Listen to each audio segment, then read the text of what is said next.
Baik Bu, sekarang saya akan menjelaskan untuk jawaban yang pertanyaan dari P2. Di sini saya untuk yang A, kita tulis soalnya. Di sini kan disuruh dalam materi searching pilih satu metode algoritma kemudian jelaskan metodenya. Oke. Mana tadi? Nah, ini dia. Saya akan menjelaskan yang A dulu. Untuk penjelasan atau praktek pekerjaannya itu nanti ada di nomor 3 dan nomor 4. Di bagian C dan D maksudnya. Itu akan saya jelaskan detail. Jadi untuk yang A ini saya akan jelaskan teorinya saja, Bu. Karena ini memang disuruh pengertian aja sih. Nah, oke. Untuk yang ini dalam materi searching pilih satu metode algoritma kemudian jelaskan metode algoritma tersebut. Nah, di sini saya milih binary search. Jelas kenapa binary search? Karena ya ini yang paling menurut saya ini yang paling saya kuasai dan paling mudah menurut saya ya. Jadi metode ini adalah pencarian data yang bekerja dengan cara membagi data menjadi dua bagian secara terus-menerus hingga data yang dicari ditemukan. Nah, algoritma ini mencari data dengan membandingkan nilai yang dicari dengan elemen tengah atau middle. Nah, jika nilai yang dicari lebih kecil dari elemen tengah, pencarian dilanjutkan pada bagian kiri, dan jika lebih besar daripada nilai yang dicari, maka pencarian dilanjutkan pada bagian kanan. Nah, syarat utama binary search ini adalah data harus sudah dalam keadaan true root, ascending atau descending. Jika dalam belum true root, maka data harus diurutkan terlebih dahulu sebelum dilakukan pencarian. Nah, ini adalah langkah-langkah binary search untuk teorinya di sini. Yang pertama adalah pastikan data sudah true root.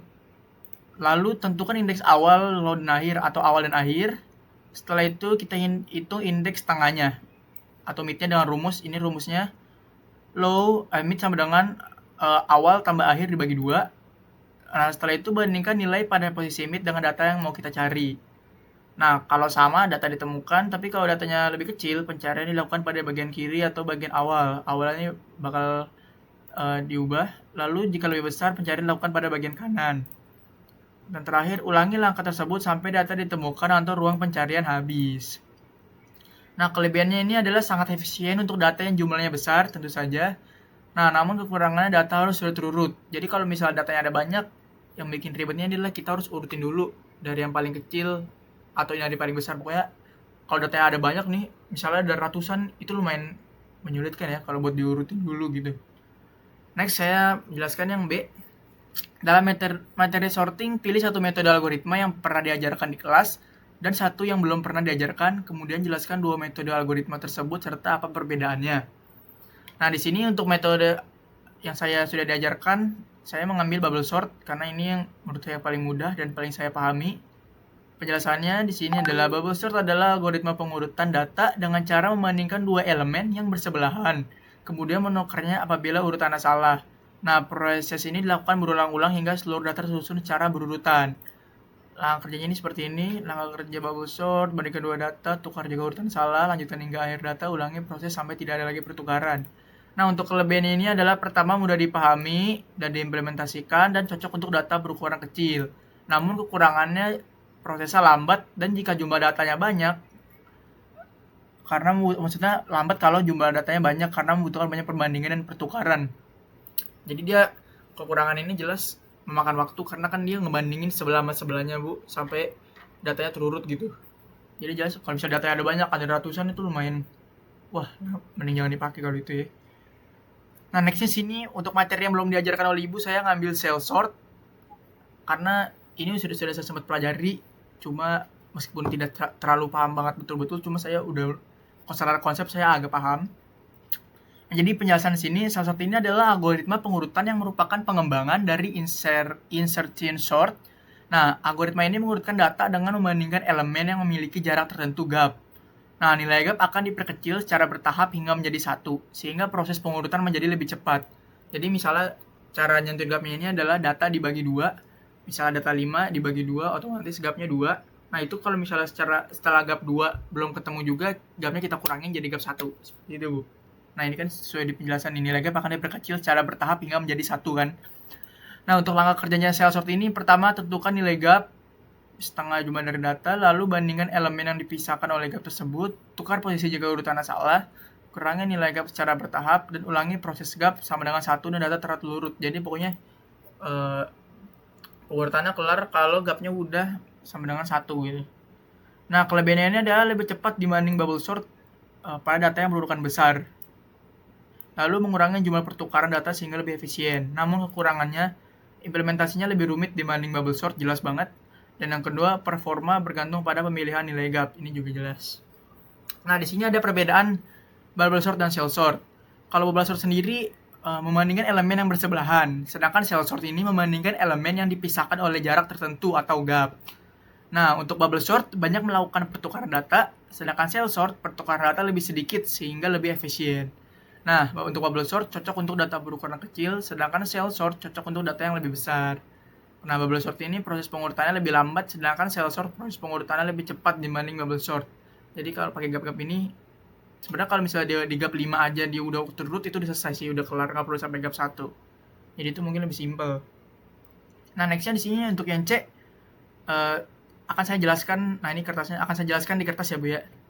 Baik, sekian. Terima kasih. Baik Bu, sekarang saya akan menjelaskan untuk soal nomor 2 yang C, yaitu diberikan data 80, 130, 190, 60, 70, 40. Nah, di sini disuruh untuk mencari angka 60 dengan algoritma yang sudah saya pilih. Tadi di A saya memilih algoritma yaitu binary search. Oke, jadi sekarang saya akan menjawab dengan menggunakan metode binary search.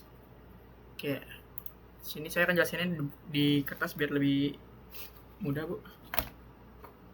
Oke, kelihatan jelas ya. Nah, ini data yang disediakan di Word-nya ini 80, 130, 190, 60, 70, 40 dan kita disuruh mencari angka 60 ini. 60. Nah, untuk menggunakan binary search pertama-tama yang kita harus lakukan adalah mengurutkan datanya. Nah, ini setelah diurut menjadi 40, 60, 70, 80, 130 dan 190. Oke, setelah itu kita akan masuk ke langkah pertama. Sini langkah 1, saya akan menulis ulang untuk bagian data yang diurutnya, dibuat kotak seperti itu. Di sini 40, 60, 70, 80, 130, 190. Nah, seperti ini.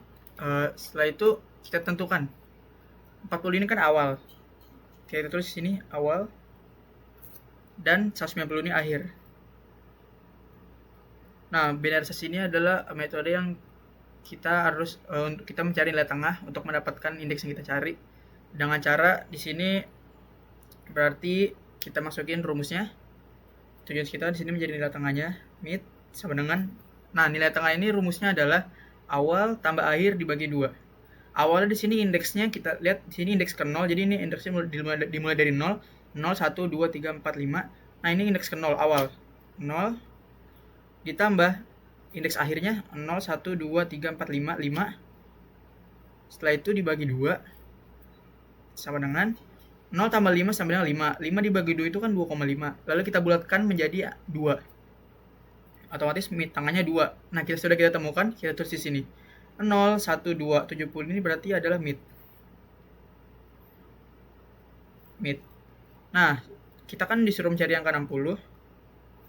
Kita lihat 60 ini ternyata lebih kecil daripada mid yang sudah kita temukan 70.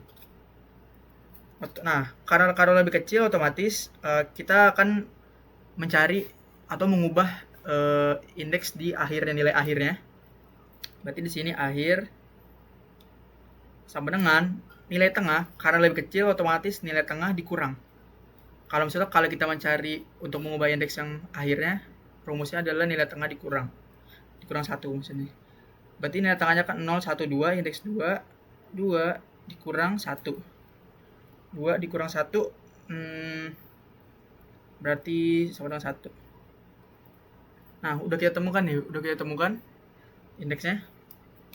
Lalu kita masuk ke langkah 2. Setelah seperti ini kita masuk ke langkah 2. Langkah agak sulit. Langkah 2. Kita buat lagi tabelnya. Maksudnya angkanya kita buat lagi ke tabel sih. 40, 60, 70, 80, 130, 190. Nah, setelah seperti ini, kita masukin lagi yang tadi. Awal ini kan belum berubah, awalnya masih di 40. Berarti ini masih awal. Nah, akhirnya berubah nih. Sekarang akhirnya di indeks 1, teman-teman. Indeks 1, Bu, teman-teman. Berarti 01. Akhirnya sekarang ada di 60 nih. 60 ini menjadi akhir. Setelah ini kita cari tengahnya. Seperti tadi rumusnya, mid sama dengan awalnya 0 ditambah 1. Sekarang akhirnya jadi 1 kan? 1 dibagi 2. 0 tambah 1 itu sama dengan 1. 1 dibagi 2 sama dengan 0,5. Kita bulatkan jadi 0.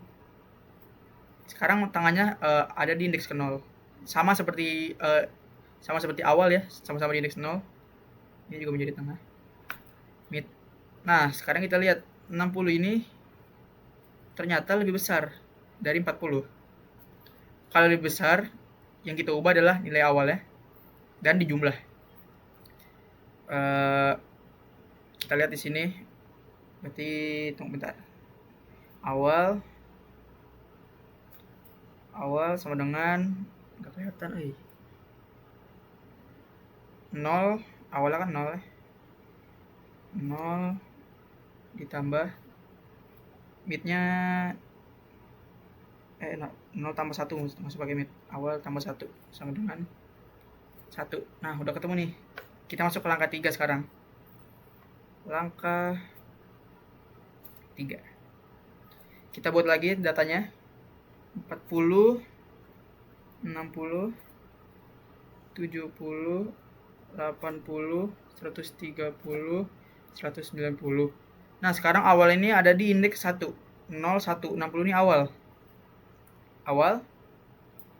Untuk akhirnya 1 juga ya. Akhirnya masih di 1, belum berubah kan nih. Nih, akhirnya masih di 1. Berarti awal dan akhir sama dengan di 60. Akhir. Setelah itu kita cari angka tengahnya atau midnya. Seperti tadi rumusnya, mid sama dengan awal tambah akhir bagi 2. Awal dan akhir sama-sama 1, berarti mudah di sini. Tinggal 1 tambah 1 bagi 2. 1 tambah 1 sama dengan 2. 2 bagi 2 sama dengan 1. Nah, berarti sekarang midnya ada di indeks 1. 0, 1. Nah, midnya juga di sini berarti ya. Di 60 mid. Jadi awal, akhir, dan mid sama-sama ada di indeks ke 1. Nah, setelah itu kita lihat. Nah, ternyata kan data yang kita cari dari awal tadi kan 60. Dan sini midnya udah 60, otomatis datanya sudah kita temukan di sini. Maka data ditemukan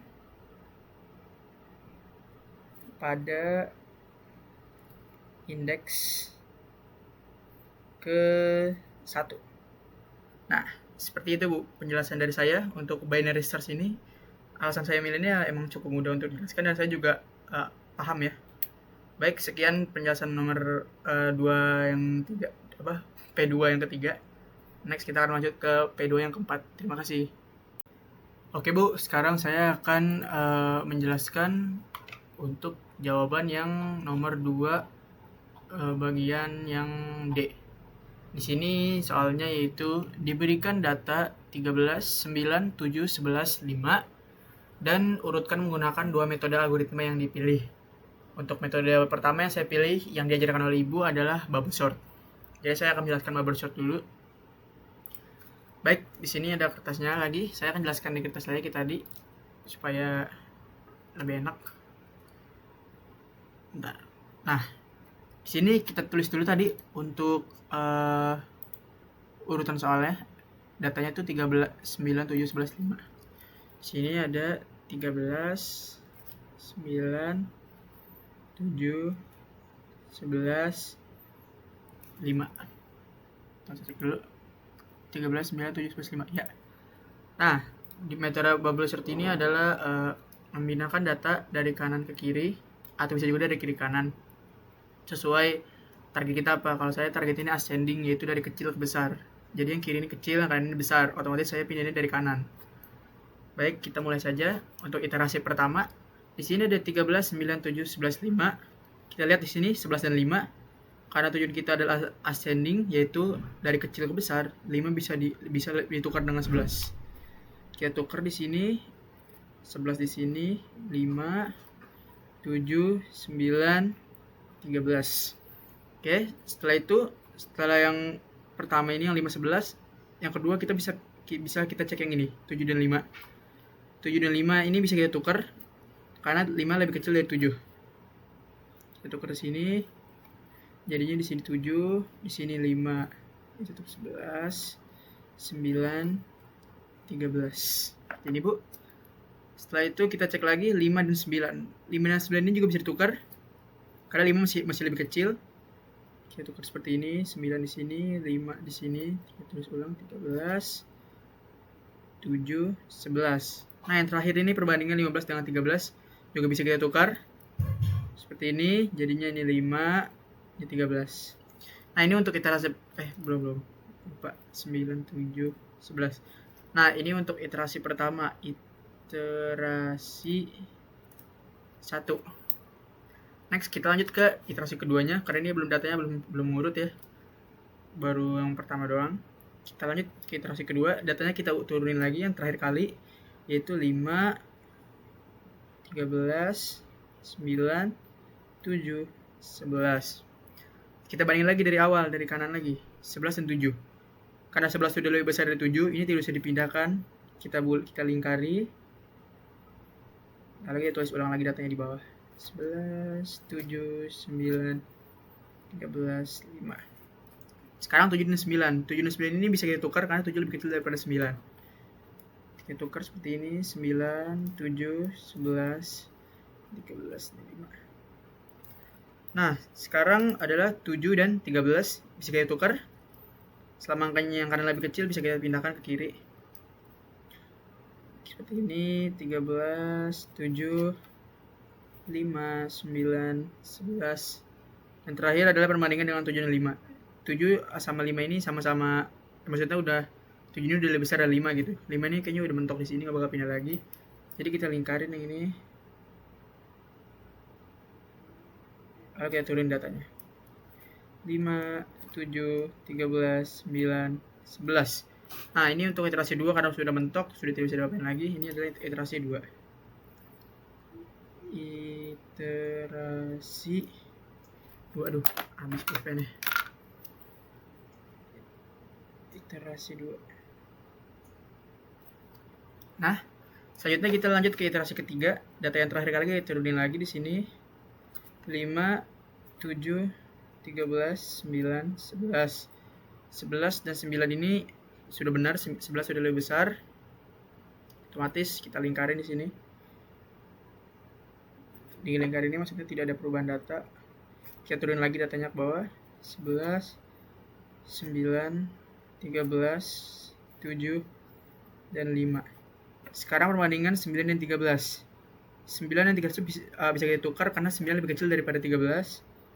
Tukar sini, 9, 13, 11, 7, ini 5.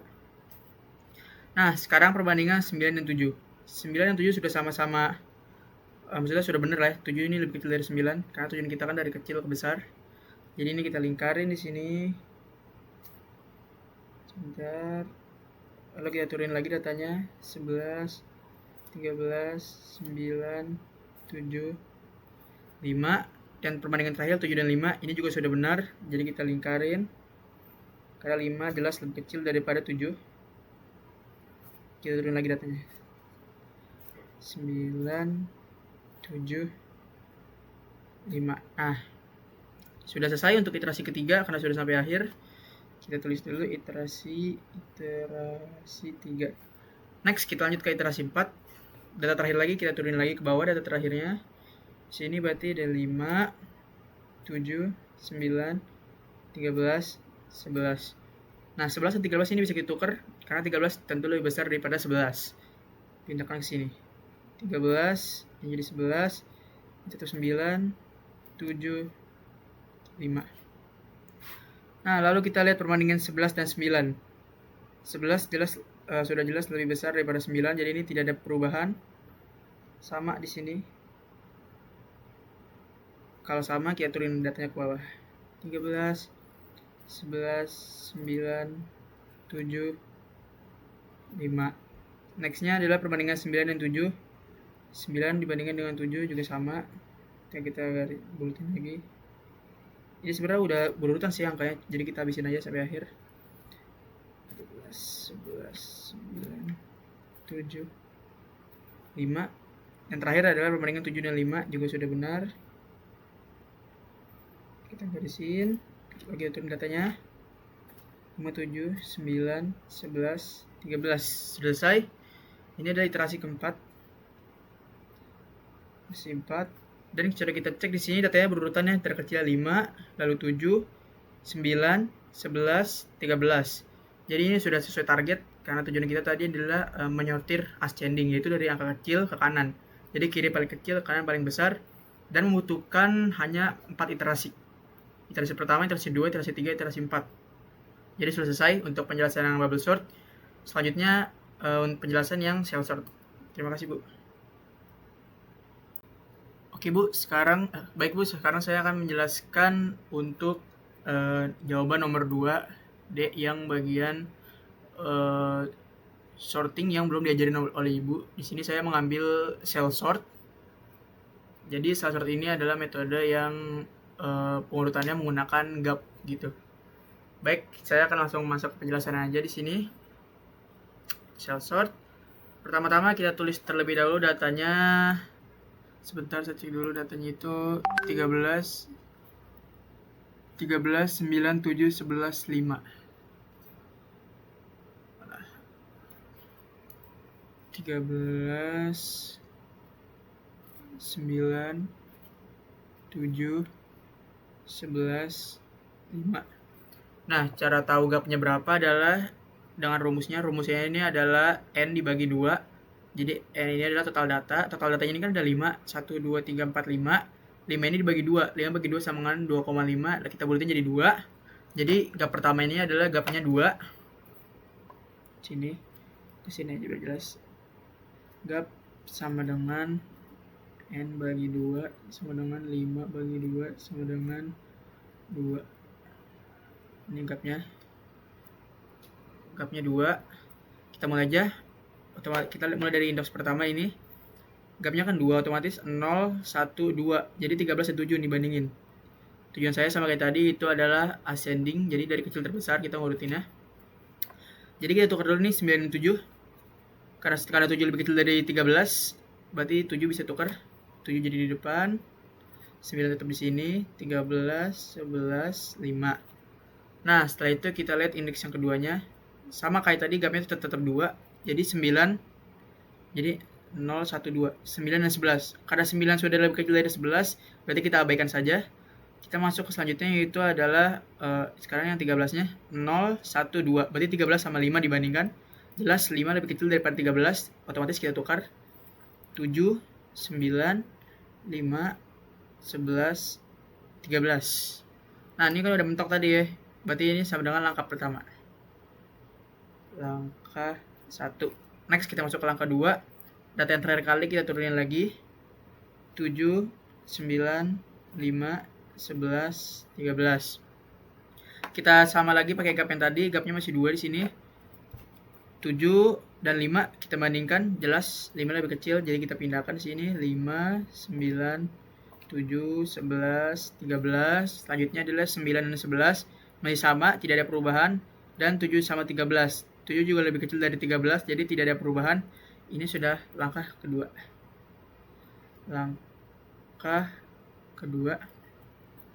Selanjutnya adalah langkah ketiga.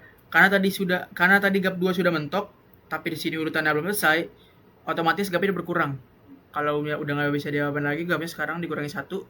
Jadinya sekarang gapnya menjadi 1. Gap sama dengan 1. Kita masukin datanya. 5, 9, 7, 11, 13. Nah, kalau 1 ini mudah, tinggal kita bandingin aja ke sampingnya. 5 dan 9 sudah benar. 9 dan 7 bisa ditukar. Jadinya 5, 7, 9, 11, dan 13. Terus 9 dan 11 sudah benar. 11 dan 13 juga udah benar. Nah, jadi ini sudah berurutan ya Bu ya. 5, 7, 9, 11, 13. 5 terkecil, 13 terbesar.